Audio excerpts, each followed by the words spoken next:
La présidentielle est sur Europe 1. Xavier Bertrand est l'invité d'Europe Matin jusqu'à 9h. Sonia Mabrouk est toujours avec nous. Mathieu Bock-Côté nous a rejoint. Bonjour Mathieu. Bonjour. Je vous laisse reprendre le questionnement, la conversation avec Xavier Bertrand. Alors Xavier Bertrand, vous dites la France doit demeurer un grand pays.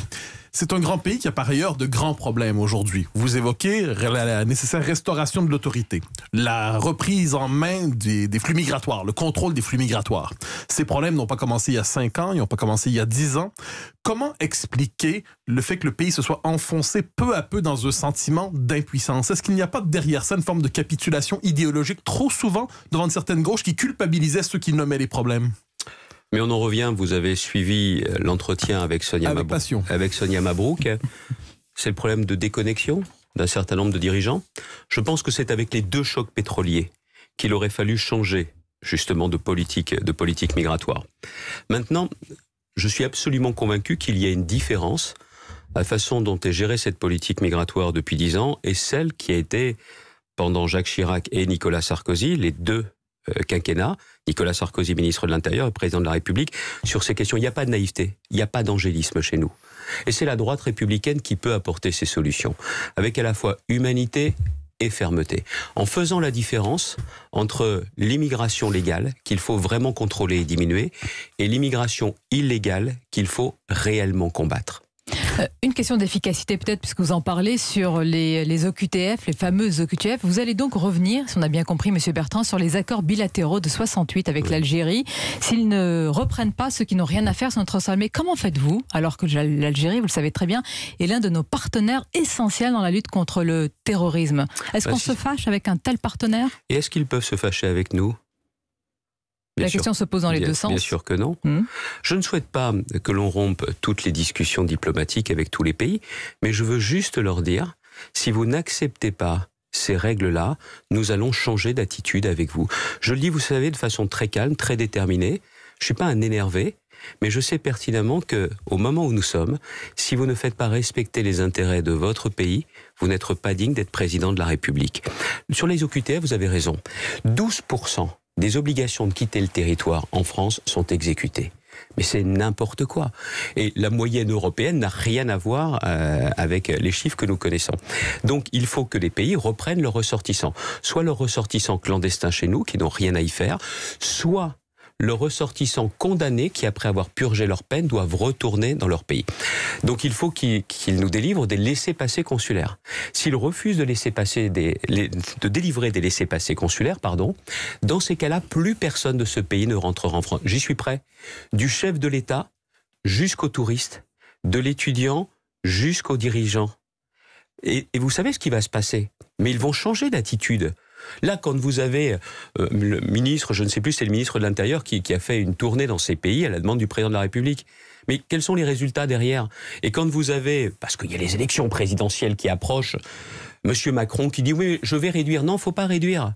Il faut stopper. Et vous allez voir que les autres, dans ces conditions-là, vont changer d'attitude. L'aide au développement.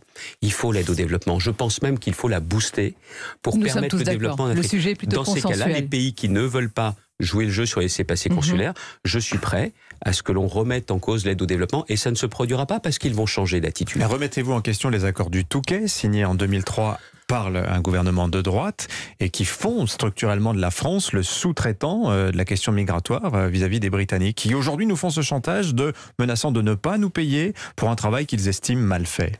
Je veux remettre en cause les accords du Touquet, je veux les dénoncer et pour que l'application de cette dénonciation se fasse, il faudra 2 années. 2 années pendant lesquelles les Britanniques vont être obligés de revenir à la table des discussions. Je demande cela depuis des années. Mais depuis maintenant 5 ans, le gouvernement n'a pas pris la mesure, toujours le problème que j'évoquais. M. Macron ne ressent pas les questions des Français. Il ne les ressent pas. Quand il vient dans le Pas-de-Calais, il va dans sa maison au Touquet. Le Touquet, c'est pas Calais. Il n'arrive pas à ressentir ce que vivent à la fois les riverains de ces campements illégaux, des campements de la jungle que nous avons réussi à obtenir le démantèlement avec fermeté et avec humanité à l'époque avec Natacha Bouchard. Il ne se rend pas compte non plus de ce que vivent ces migrants dans des conditions épouvantables. Et quand vous voyez les Britanniques, non mais la façon dont ils se comportent avec nous, ça va bien quand même. De toute façon, vous connaissez le point de vue des Britanniques. Tout ce qui est à eux, et tout ce qui est à nous, allez, ça se négocie. Certains vous disent que vous faites du populisme light. Non, je cherche à me battre pour mes concitoyens et pour les intérêts de mon pays. Et de toute façon, vous n'avez pas compris que, enfin, si on n'a pas compris que dans ces discussions aujourd'hui, eh bien, quand vous cherchez à traverser dans les clous, eh bien, c'est là que les autres vous marchent sur les pieds. Eh bien, moi, je le dis très clairement, je suis avant tout décidé, comme je le fais dans ma région aujourd'hui, à défendre et à me battre pour les intérêts de mon pays. Les gens, qu'est-ce qu'ils veulent? Ils veulent qu'on se batte pour eux. Et on se bat toujours pour des causes essentielles. Mais là, vivre en paix et en sécurité, c'est ce que veulent les habitants du Calaisis, du littoral. Et encore une fois, dans ce que disait M. Pavlenko à l'instant, tous ceux qui sont à Calais, ils ne veulent pas rester à Calais.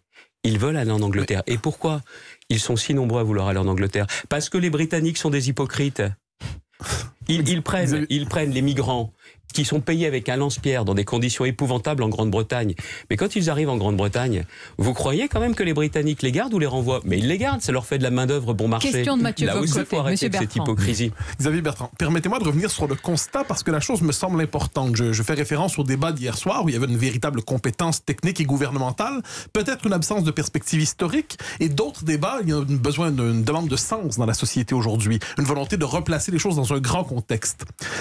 Vous voulez maîtriser les flux migratoires. Est-ce que derrière ça, vous reconnaissez que l'immigration massive qui a été imposée à la France depuis une quarantaine d'années, elle a été véritablement imposée? Est-ce qu'elle a été imposée aux Français malgré eux, alors qu'on leur disait trop souvent, ou peut-être trop souvent, c'est une chance pour la France, la diversité est une richesse, et ainsi de suite? Est-ce que vous reconnaissez que cette espèce de révolution démographique a été imposée aux Français malgré eux? Je pense que beaucoup ne se sont pas forcément rendus compte de ce que vivaient ceux qui étaient dans des quartiers qui ont été minés au fur et à mesure par le communautarisme. Tout le monde ne s'est pas forcément rendu compte qu'une partie de la délinquance est aussi alimentée par l'immigration illégale. Vous savez, moi je suis un élu de terrain et pas seulement dans ma région. Ce sont aussi des policiers à Marseille qui m'ont expliqué que ce sont des mineurs étrangers qui sont aussi exploités par des bandes, par ces criminels que sont les passeurs, qui sont les responsables d'une bonne part de la délinquance au cœur de cette ville. Toutes ces réalités-là, moi je les connais. Mais ça fait pas 30 ou 40 ans qu'on entend ça? Je pose la question, je me passionne pour la France depuis 40 ans, j'ai toujours entendu ça. Certains le redécouvrent aujourd'hui, mais le malaise français ne s'enracine-t-il pas dans le fait que bien des gens le savaient depuis longtemps? La déconnexion des élites, ce que je vous dis. Mais encore une fois, il n'y a pas la même perception de la part de la droite républicaine, comme vous le disiez tout à l'heure, d'une partie de la gauche, de la bien-pensance. Moi, vous savez, j'ai des défauts, mais je ne suis pas naïf. Mais ce que je veux vous dire, c'est que, tiens, vous connaissez bien, vous, monsieur Bocoté, c'est que moi, je veux revenir à un système de quotas migratoires comme l'Australie ou le Canada, qui sont des pays qui ne sont pas dirigés par des laxistes, mais ni par des extrémistes. Et je pense que c'est cette voie-là qui est importante. Et vous disiez que vous étiez passionné par la France depuis 40 ans, moi, je me passionne pour la France dans les 40 ans. Je suis candidat pour un mandat unique.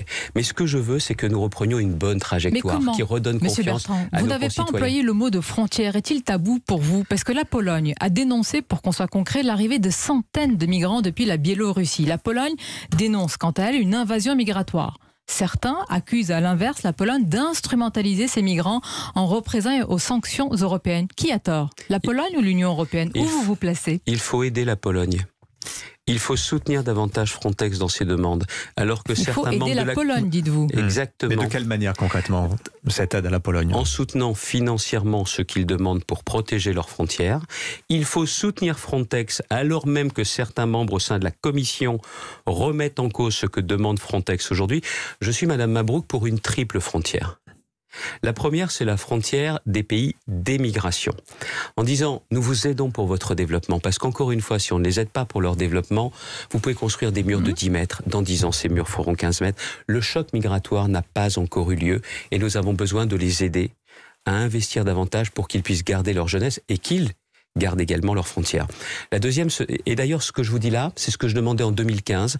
Je parlais d'une forme d'alliance pour la Méditerranée, pour que l'on voit qu'on arrête d'avoir une Méditerranée cimetière pour les pays de départ. Deuxième Ensuite, frontière, les frontières de l'Europe.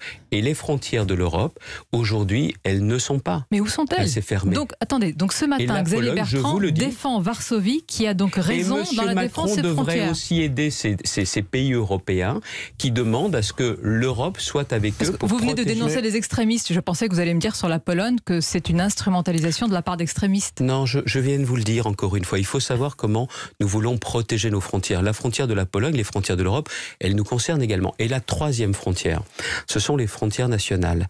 Je veux que l'on puisse garder dans mon prochain quinquennat, exactement la possibilité de protéger nos frontières si nous en avons besoin. Mais ça veut dire aussi avoir des nouveaux moyens technologiques. Les nouveaux moyens technologiques, c'est les drones, toutes ces formes de surveillance qui aujourd'hui n'existent pas. Mais c'est surtout la politique et les décisions qui seront essentielles, plus que la technologie. Bien sûr, et vous me demandiez tout à l'heure, oui, clairement, un président de la République qui a conscience de ces questions-là, M. Bocoté disait, qui a des solutions efficaces, concrète, oui, je pense que ça peut fondamentalement changer la vie des gens. Permettez-moi de vous poser une question de vision gaullienne, disons ça ainsi. Aujourd'hui, qui est le plus gaullien ou qui est le plus gaulliste? Le président de la République qui a des sympathies pour l'Europe fédérale d'un côté, ou les pays d'Europe de l'Est qui défendent la souveraineté nationale qui était chère au cœur du général de Gaulle? Moi, je crois toujours à une Europe des nations. Mais il n'y a pas de choix à faire entre l'un et l'autre. Monsieur Macron, s'il avait, comme vous disiez, cette vision, ce tempérament gaulliste, ne laisserait pas s'affaiblir l'autorité de la France à l'international, comme c'est le cas. Et il aurait aussi à cœur de rassembler les Français. Ce que veut la droite républicaine, ce que porte ma famille politique, ce que je porte, c'est l'idée de rassemblement. J'ai une famille politique et une seule.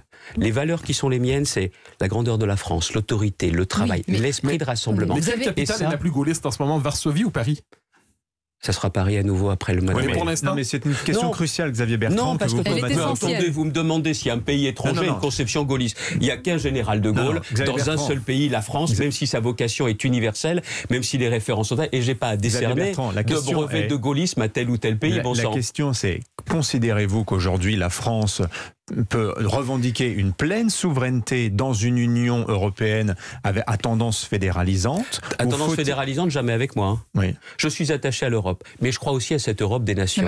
Et je n'ai pas l'intention que l'on déface la France. Est-ce que la souveraineté européenne C'est d'ailleurs l'une des raisons pour laquelle souveraineté européenne, il y a une souveraineté nationale, Madame Abou. Et donc pas de souveraineté européenne? Non.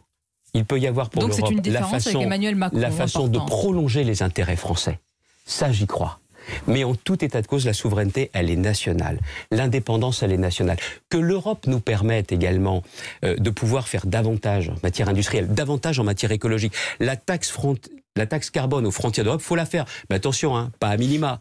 Et il va falloir aussi que nos amis allemands jouent le jeu à 100%, et qu'ils aient pas en tête leurs exportations en Chine et aux États-Unis, et qu'au final on ait un système qui sera le strict minimum. Non, mais vous savez quelque chose de puissant, parce que c'est une façon de réussir cette transition écologique. Vous savez ce que disait le général de Gaulle, qui disait la France, reconnaissons-le, est devenue une petite puissance. C'est pourquoi il nous faut une grande politique. Est-ce que justement la France, pour redevenir une grande puissance, ne doit-elle pas le faire à l'échelle européenne? Ce qui explique en fait, si vous voulez, la logique de souveraineté européenne qui est défendue par Emmanuel Macron. Vous contestez ce raisonnement? Oui. Vous avez un sujet très clair. Est-ce que l'on a une défense européenne? Est-ce que c'est possible? Moi, je pense que c'est possible, mais attention. Serpent de mer, vous diront certains. La force de dissuasion nucléaire, elle restera française avec moi. Elle ne deviendra pas européenne. Le siège au Conseil de sécurité de l'ONU, jamais je ne le partagerai ni avec l'Allemagne, ni avec l'Union européenne. Et si on parle également d'une défense européenne, il va falloir aussi que tout le monde joue le jeu. Tout le monde joue le jeu, ça veut dire que vous n'avez pas l'Espagne qui est en train de se demander, alors qu'elle est engagée dans l'avion du futur, l'avion de combat du futur européen, on va peut-être acheter des avions américains. Et vous voyez ce qui est en train de se passer aujourd'hui. Là où on a besoin d'une clarification. Vous me posiez la question tout à l'heure après l'affaire des sous-marins australiens. Il y avait une chose qui était à obtenir du président Biden, plutôt que d'obtenir une bonne poignée de main et une caresse dans le dos, là, lors du dernier sommet. C'était un sommet extraordinaire de l'OTAN. L'OTAN aujourd'hui, c'est quoi? L'OTAN va où?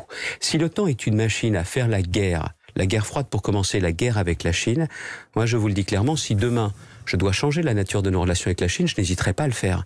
Mais si c'est l'intérêt de la France, pas si c'est l'intérêt des Américains, la Chine, pas parce que les Américains l'auront décidé à notre place. Monsieur Bertrand, la Chine est en train de trembler en vous écoutant. Pardon? La Chine est en train de trembler. Mais vous voyez, c'est le rapport de force qui nous interpelle. Vous voulez dire quoi? Je baisse les bras et tout? Non. Je pense que nous ne sommes pas un pays moyen. Nous ne sommes pas un petit pays parce que nous avons derrière puissance maritime, puissance nucléaire, un siège au Conseil de... Et puis une histoire, bon sang, ce que disait, je ne vais pas invoquer M. Bocoté, mais c'est tout cela. Et puis encore une fois, c'est une question de volonté. Je sais pertinemment qu'on n'aura pas la puissance militaire de la Chine, de la Russie. et des États-Unis. Mais il y a aussi autre chose. C'est que vous pouvez garantir votre indépendance au prix également, parfois, d'alliances. L'OTAN, si ça ne nous emmène pas là où on n'a pas envie d'aller. Et puis également, moi j'ai bien l'intention qu'on reparle avec la Russie. Non mais on va rester dans ce climat de guerre froide avec la Russie pendant encore combien de temps? Vous imaginez si c'était les Russes qui nous avaient fait le coup des sous-marins australiens? Vous voyez un peu tous les débats qu'on aurait, médiatiques, politiques et autres. On est dans du deux poids mesure. On a fait ce coup aux Russes, je vous rappelle l'affaire des frégates. L'alliance. Xavier Bertrand, pardonnez-moi, je vous interromps. Dans la vie, c'est un principe. Je ne mets jamais tous mes œufs dans le même panier. On ne met pas tous nos œufs dans le panier américain. On marque une très courte pause. On revient dans un instant. Xavier Bertrand est l'invité d'Europe Matin jusqu'à 9h.